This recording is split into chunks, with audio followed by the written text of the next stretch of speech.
Hey everyone, welcome to CLAT point. एक question जो है बहुत सारे क्लैट के एस्पिरेंट जिन्होंने इस साल पेपर दिया है उनके दिमाग में है कि अगर हमारी रैंक अच्छी नहीं आई है तब भी क्या हमें एनएलयू मिल सकते हैं, और अगर मिल सकते हैं तो क्या है प्रोसेस एंड सारी चीजें। तो बिना समय गवाए शुरू करते हैं, समझते हैं इस प्रोसेस को। देखिए, काउंसलिंग की जो प्रोसेस होती है ना, उसमें तो देखो एक पर्टिकुलर रैंक है। जैसे कि अगर आप क्लैट यूजी की बात करो तो मुझे जो लगता है 2200 इतने में खत्म हो जाता है, 2500 मैक्सिमम। और क्लैट पीजी में काउंसलिंग के अंदर 1500 मैक्सिमम है जहां तक आपको कॉलेज मिल सकते हैं। इसके बाद भी बच्चे जो हैं उनको एनएलयूज मिलते हैं पीछे के रैंक में। तो वो जो प्रोसेस है उसको बोला जाता है वेकेंट राउंड। अब ये वेकेंट राउंड की प्रोसेस क्या है, इसको थोड़ा समझने की कोशिश करते हैं। देखिए, आपके सामने मान लो 4 एनएलयू है। मैं एक एग्जांपल से आपको पहले पूरी प्रोसेस समझाऊंगा, थोड़ी कॉम्प्लिकेटेड है बट समझ में आ जाएगी तो आप लोगों के लिए काफी बेनिफिट हो जाएगा। देखो, जैसे ये आपके सामने 4 एनएलयू हैं, एनएलयू 1, एनएलयू 2, एनएलयू 3, एनएलयू 4। अब हमें यहाँ पे ये देखने की जरूरत है कि इस एनएलयू के अंदर मान लो 20 सीट है, हाइपोथेटिकल चल रहा है। इस एनएलयू में 20 है, इस एनएलयू में भी 20 है, और ये वाला एनएलयू में भी 20 सीट है। ठीक है, मान लो काउंसलिंग में सभी लोगों ने इसमें एडमिशन ले लिया था, बट उसके बाद कुछ लोगों ने डिसाइड किया कि यार हमें ये वाला एनएलयू नहीं लेना है, नेक्स्ट ईयर देंगे, हमें अच्छा एनएलयू नहीं मिला है। तो मान लो 20 में से बचे हुए बच्चे 16 जिन्होंने एडमिशन के बाद एडमिशन वापस ले लिया। इसमें बचे 15, इसमें बचे 14 और इसमें मान लो 13। तो मतलब इन कॉलेजेस में इतनी ही सीट फिल हुई। बची कितनी? इसमें 4 बची, इसमें 5 बची, इसमें 6 बची, इसमें 7 बची। तो बेसिक मतलब यहां पे आपका समझाने का मुझे यह है कि देखो, लोग काउंसलिंग कराते हैं बहुत सारे, फिर ये सोचते हैं कि ड्रॉप ले लेते हैं, जो ये प्लान रहता है, या फिर वो कहीं और एडमिशन ले लेते हैं। तो इस वजह से इन एडमिशन्स की जो सीट्स होती हैं वो खाली हो जाती हैं। तो उसी को वेकेंट राउंड के थ्रू फिल किया जाता है। अब आपके दिमाग में क्वेश्चन आएगा कि सर वेकेंट राउंड कैसे फिल करना है, ये क्या होता है?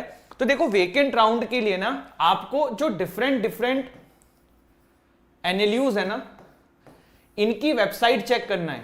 ठीक, अब वेकेंट राउंड में सीट्स कैसे एलोकेट होती है मैं उस पर भी बात करूंगा। पहले इसका समझ लो कि कैसे अप्लाई करना है।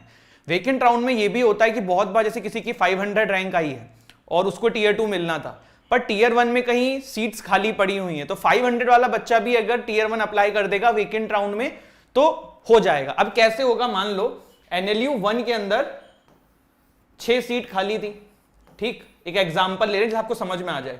एनएलयू 1 ने अपनी वेबसाइट NLU1.com पे निकाला कि भाई वेकेंट राउंड है, इतनी फीस जमा करो और आप लोगों का वेकेंट राउंड में नाम आएगा। एनएलयू 1 ने एक लिस्ट निकाल दी वेकेंट राउंड के बाद जिन जिन लोगों ने एक दिन में अप्लाई किया, जिसमें 30 नाम लिखे हुए थे 1 से लेके 30 रैंक वाइज। ठीक, अभी 30 नाम वो हैं जिन्होंने अप्लाई किया था। बहुत सारे लोगों को वेकेंट राउंड का पता नहीं होता है तो वो अप्लाई भी नहीं करते हैं। तो इस एनएलयू 1 में वेकेंट राउंड के अंदर जो सीट फिल करी जाएगी ना, वो क्लैट के काउंसलिंग से कोई लेना देना नहीं है, उसका सिर्फ इस नंबर से लेना देना है जिन्होंने इसके अंदर एंट्री फिल करी थी। अब इस 30 के अंदर मान लो टॉप रैंक 700 थी, तो ये फर्क ही नहीं पड़ता कि एनएलयू का नंबर कौन सा है। अगर इसमें अप्लाई करने वालों में 700 सबसे बेस्ट रैंक है, उसको ये मिल जाएगा। तो इस तरीके से वेकेंट राउंड में सीट्स मिलती है। वेकेंट राउंड में एक चीज और होता है, वो ये होता है कि देखो, जैसे ये 30 लोग हैं तो इसमें से सीट्स तो सिर्फ मान लो 4 ही खाली थी, तो पहले 4 बुलाए, 4 में से 2 ने एडमिशन लिया, 2 की सीट और खाली हो गई।